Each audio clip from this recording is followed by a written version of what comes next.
Imagine being in charge of the federal government of the richest and most powerful nation on earth and deciding that what that government ought to work on is figuring out, where are all the really good pediatric hospitals in this country?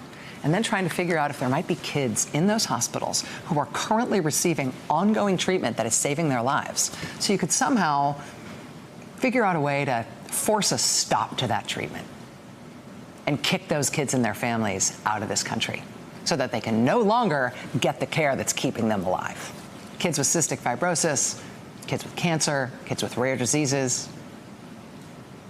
Imagine being in charge of the U.S. federal government and choosing to use it for that purpose, to target the power of the U.S. government at children with cancer. As only she can put it. That was our friend Rachel Maddow. She's been following the story all week about a new policy change by the Trump administration that targets the most vulnerable among us. It was first reported in the Boston Globe with the headline that reads, "I feel like I'm signing my son's death warrant. Children at Boston hospitals face deportation." The Globe reports, quote, "These children have been granted medical deferred action, a special status that allows immigrants to remain in the country legally, receive Medicaid, and work while they receive treatment for dire health conditions." Well, beginning last week, lawyers for some of these immigrants received boilerplate letters from Citizenship and Immigration Services informing them that the agency's field offices will no longer consider applications for renewal under that program. The letters told families that if they did not leave the U.S. in 33 days, they would become undocumented and face deportation proceedings. Last night, Rachel had a doctor on her program who put this in the starkest of terms. He's been helping a young woman from Guatemala with a rare genetic disorder who's been in the U.S. for nearly 20 years and was part of the clinical trials that helped develop her treatment. Whether it's months or 1 to 2 years, you're really handing her a death sentence. It's as if we're pulling the plug on a respirator or stopping feedings for a patient that needs that type of support. Joining this conversation, former U.S. Attorney Joyce Vance. Joyce, I want to ask you how this is legal, but I suspect I know the answer. It doesn't matter to the Trump administration if it is or isn't, and they'll just change the laws. But how is this happening is my question. I think that your point is well taken. We'll see legal challenges to whether or not the administration can do this in court. But the real issue, like you know, is that government only has bandwidth to do just so much. Immigration is a big problem. There are a lot of people in this country who aren't documented. And so the question is, who should government focus its resources on? In the Obama administration, the priority I was given as a U.S. attorney was to focus on people who had committed violent crimes, who were here without documentation. That seemed like a really sensible priority and a good place to focus my resources on. I don't understand under what possible universe deporting people who are medically fragile is a good use of the limited resources that we have in this country. It's inhumane, it's incomprehensible, and the story that Rachel did last night on Miss Buesco, this is a young woman who's been part of clinical studies in this country that have helped other American citizens. It literally makes no sense. I just want to be really transparent. I mean, administrations screw up. And sometimes they don't even know that they've changed a policy that's doing something this horrific. I mean, is there any, and sometimes you don't know you've screwed up until press brings attention to it. I mean, it seems like Trump's brand on immigration really is around what you described, getting rid of the bad people first. This seems too heinous even for Trump, Joyce. It really does. It's hard to imagine. And some of the reporting says that the agency that's granted these deferred action petitions for a long time, about 1,000 of them a year, USCIS, is no longer doing them. Suddenly that responsibility has devolved on ICE. Yes, they're both parts of DHS, but they're two completely separate agencies with separate leadership, separate structure, and ICE was unaware that they had been assigned responsibility to this, according to reporting that quoted some of the folks at ICE. Just didn't know that they were suddenly responsible for this. All right, so here's some of the reaction inside the government, guys. Senator Ed Markey,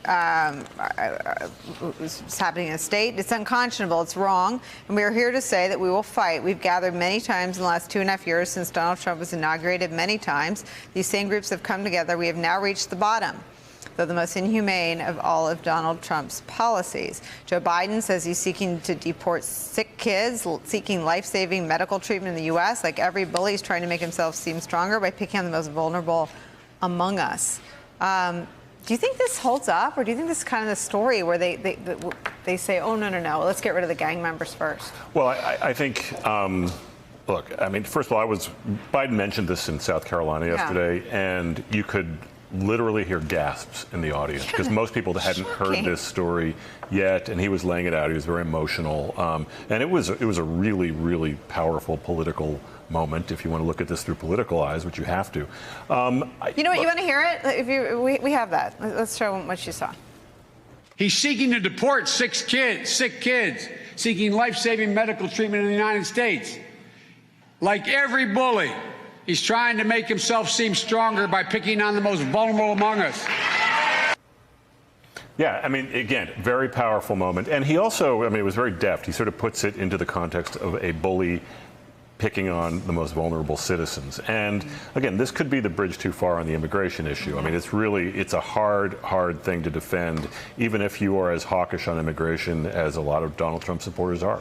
So I hear the words coming out of my mouth, and even I question them, right? So I'm saying even Trump couldn't do this, but he's got babies in cages. Yeah, I mean, I think it's hard to assign any kind of moral sensibility to this administration at all.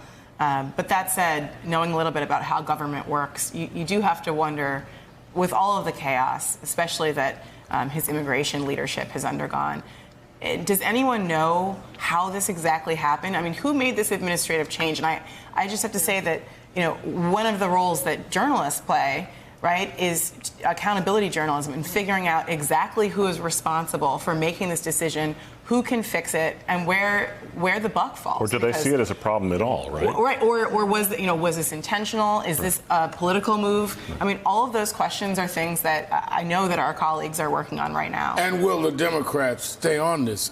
I would have loved to see some of the candidates, somebody like even Steyer, who buys a lot of TV time, buy a commercial showing this. I mean, make this and put something. it on Fox News so Trump sees it. By the time.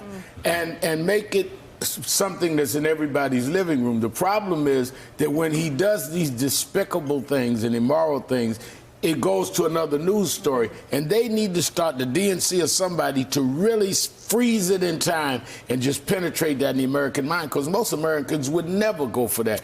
But it's flipped too quickly for them to really understand the impact. But think about how broken it is. I mean, it used to be that just a White House staff would read. I mean, a normal White House, I don't know how they're organized, has a regional press office that deals with the Boston Globe every day. The Boston Globe would call a normal White House and ask the press person for a comment, and it would get chalked up the chain. Right. And someone would sort of walk into the chief of staff and say, you want to get Homeland on the phone and see, you know, WTF. I mean, the fact that you're even talking about buying political ads, I mean, the people, might not have time for these kids. And I think that that's the problem, that you're not dealing with a normal process. And I think that this president, you've got to play to what he understands, media and outrage from the public. He understands, as you said, if you bought it on Fox News, if you bought it across the cable stations and kept seeing it, that gets his attention. Writing a memo to him, God forbid a book sending it to him, is not going to happen. He doesn't read that stuff, but he watches the television and he watches cable news. You need to penetrate that. And not that it would touch his heart. It would be him bad saying, coverage. oh, this is bad coverage. Yeah. This is going to cause voters against me. He won't do it. He'll do the right thing for the wrong reasons, right, but you can make him do I think that. these kids will take it. Joyce, let me give you the last word. One of the under-discussed features of this new switch in policy is also that it will no longer be possible, or it will be difficult to get deferred action for people who've traditionally gotten deferred action because they're a witness or a victim in a criminal case. That means prosecutors may find that they're going into court and suddenly they don't have the witnesses that they need to convict the bad guys. So ultimately, this policy is wrong-headed. It's backwards. I suspect it's like you say. It may well be one of those situations where the left hand didn't know what the right hand is doing. If the administration is smart, they'll rescind it pretty quickly and go after more important sorts of priorities. Hey there, I'm Chris Hayes from MSNBC. Thanks for watching MSNBC on YouTube. If you want to keep up to date with the videos we're putting out, you can click subscribe just below me or click over on this list to see lots of other great videos.